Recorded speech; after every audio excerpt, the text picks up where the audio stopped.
Today I'm sharing with you that all human troubles stem from interpersonal relationships. A person's life cannot be separated from friends. Make friends with gold. Today's good will be exchanged with potential friends. When potential is gone, clarity remains. Interact with power. When power is lost, abandon it. Interact with emotions. Emotions cause harm. Only interact with the mind. Walking in tranquility leads to distance. Enjoying the purity of tea, befriend those who comprehend the Tao. Drinking with passion, think of the friends you miss. When dealing with anyone, remember these 6 unnecessary things.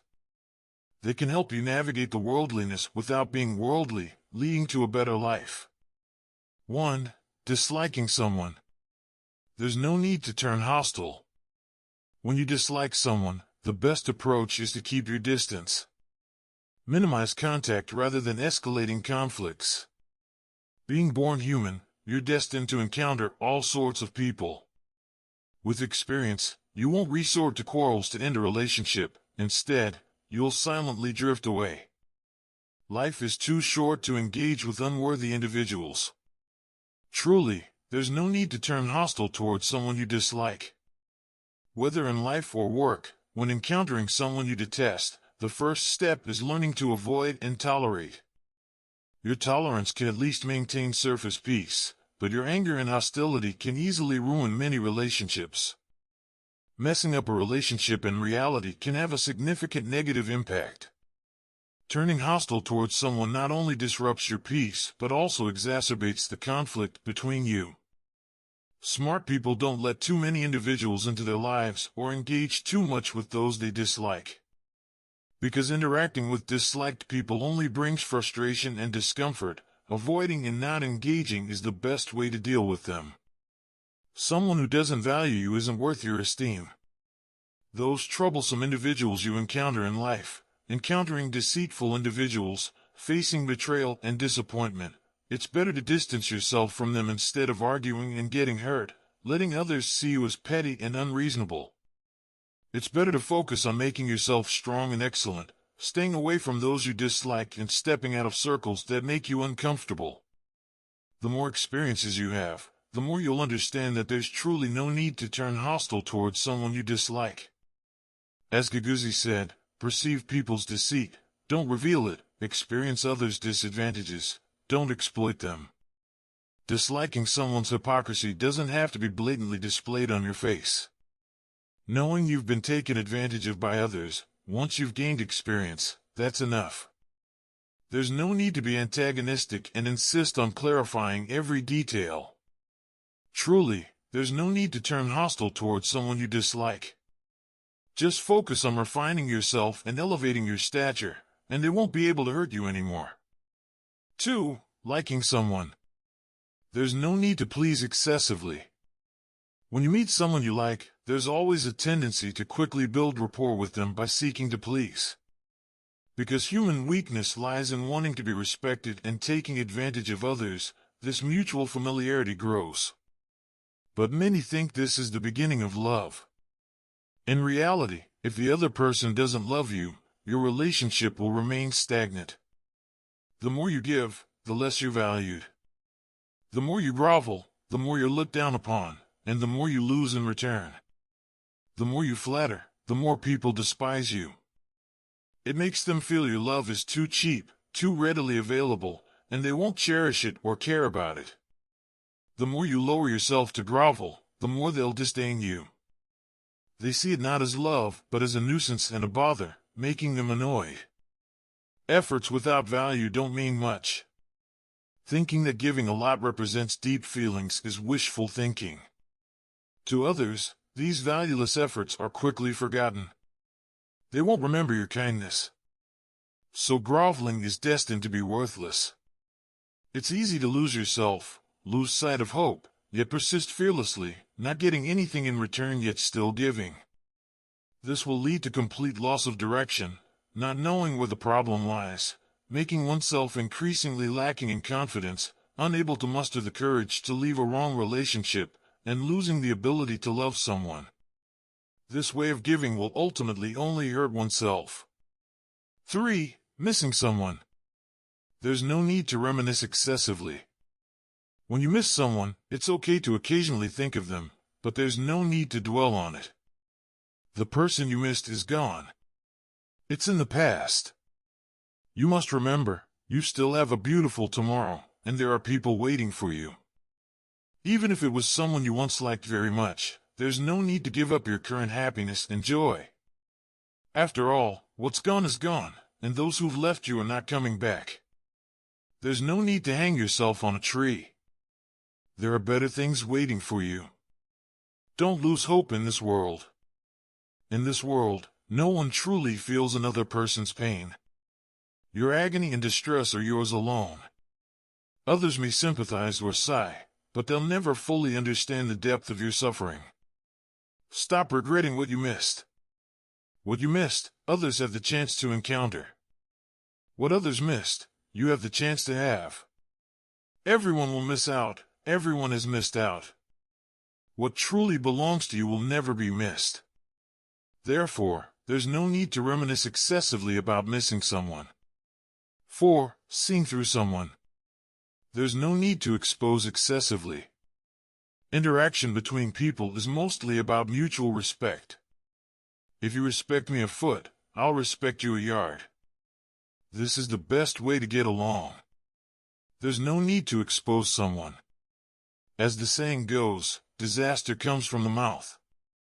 Relationships between people often tear apart when one is too outspoken. Flaunting one's tongue recklessly can hurt the other's dignity, making it hard for oneself as well. Chow Chow, being suspicious by nature and often worrying about being plotted against, once told those around him, "In my dreams, I'm killing people. Don't come near me when I'm asleep." One day, when Chow Chow was sleeping, his quilt fell off the bed, and an attendant came to fix it. Unexpectedly, Chow Chow immediately jumped up, drew his sword, killed the attendant, and went back to sleep. The next day, when Chow Chow woke up, he pretended to be shocked and asked who killed the attendant. Those around him told him what happened. Chow Chow pretended to cry and ordered the attendant to be buried lavishly. Chow Chow's chief clerk, Yang Xiu, was knowledgeable but often spoke without restraint. He was sharp-tongued, and others knew Chow Chow's intentions but not Yang Xiu's clever words. This remark reached Chow Chow's ears, not only making him distrust Yang Xiu but also planting the seeds for Yang Xiu's eventual demise. In life, you're bound to encounter people and things you don't like. If you insist on being confrontational every time, you'll only tire yourself out and may even invite disaster. Silence is golden, stability is power. Wise people don't need to boast. Seeing through someone doesn't require exposing them. Life isn't a test paper. Some things are destined to remain unanswered. Seeing through someone isn't due to cowardice but maturity. When we were young, we loved fairy tales. The brave little boy in the emperor's new clothes spoke the truth among a group of adults, revealing the emperor's vanity. But life isn't like a fairy tale. When facing certain people and situations, what we need isn't the capital of speaking recklessly but the wisdom of seeing through without revealing. Some people and some things will eventually fade away with time. Exposing them might bring momentary relief, but seeing through without revealing ensures a lifetime of peace and ease. 5. Revering someone. There's no need to be overly deferential. Confucius said, "A gentleman has 3 fears, fear of heaven's will, fear of great people, and fear of the words of saints." A small person doesn't know heaven's will and has no fear. The difference between a gentleman and a small person lies in whether they hold a heart of sincerity and reverence. Revering someone doesn't mean constantly bowing and scraping. This is a complex society where everyone must adhere to their own principles, which is difficult to do. When dealing with others, it's inevitable to interact with certain individuals. Some extraordinary businessmen know how to adapt to circumstances, making many people happy. Some can stick to their personalities without seeking others' approval or singing for anyone. In fact, if you live your life feeling dissatisfied, it's not because of anything else, but because you've never been satisfied with yourself. Everyone has their strengths and weaknesses. No one is perfect.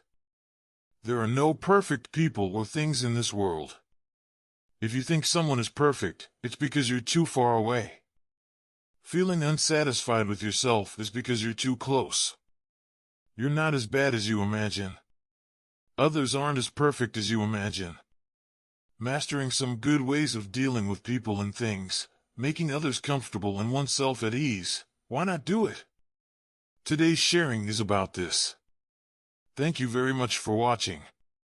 If you like the Buddha Zen channel, don't forget to subscribe and share. You'll never be alone here. 6. Gratefulness. There's no need to grovel excessively. Peter Salovey, president of Yale University, said in a graduation speech, "Grateful people rarely envy others." Being full of gratitude enables people to better cope with life's pressures and possess greater resilience. Those who understand gratitude, even in adversity, can find beauty. More importantly, someone who understands gratitude is surely a kind person, always appreciating their current situation while respecting and feeling grateful for what others have done for them. Therefore, the ability to express gratitude is not only social courtesy but also a core competitive advantage. Believe that gratitude will open a magical door of power for you, uncovering your infinite potential, and welcoming more and better opportunities for success. Being grateful to someone, being excessively subservient is not advisable. This is a complex society, and everyone must persist in being themselves and adhering to their principles, which is difficult to do. When interacting with others, it's inevitable to deal with some people. Some outstanding businessmen know how to adapt to circumstances, always making many people happy. Some people can stick to their personalities without seeking others' approval or singing for anyone. In fact, if your life is not going well, it's not because of anything else, but because you've never been satisfied with yourself. There are shortcomings and strengths. No one is perfect. There are no perfect people or things in this world. If you think someone is perfect, it's because you're too far away. Feeling unsatisfied with yourself is because you're too close. You're not as bad as you imagine. Others aren't as perfect as you imagine. Mastering some good ways of dealing with people and things, making others comfortable and oneself at ease, why not do it? Today's sharing is about this. Thank you very much for watching. If you like the Buddha Zen channel, don't forget to subscribe and share. You'll never be alone here.